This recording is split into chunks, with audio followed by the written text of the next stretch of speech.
অনেকেই আনারসের চাটনি খেতে পছন্দ করে, কিন্তু বাড়িতে কীভাবে আনারস কেটে চাটনি বানাতে হয় অনেকেই জানে না।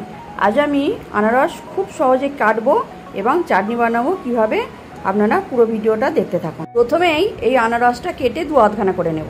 আনারসটা দু আধখানা করে নিয়েছি। এই একটা হাতা, এটা সবার রান্নাঘরেই থাকে। এই হাতার পিছনটা লাগবে।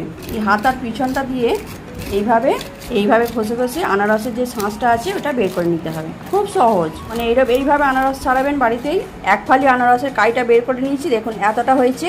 আর একটা আধখানা আছে পরে, আধখানাটা এখনও করতে হবে। দেখুন এরকম হাতার পিছনটা দিয়েই খুব সহজে কতটা আনারসের কাই বেরিয়ে গেল।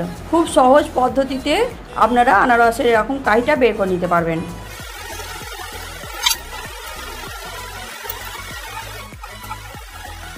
কড়াইতে একটু জল দিয়ে দেবো।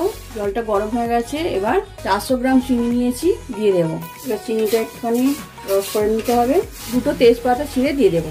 এবার এই চিনির রসের মধ্যে আনারসের গ্রেভিটা দিয়ে দিলাম। এবার অল্প নুন দিয়ে দেবো।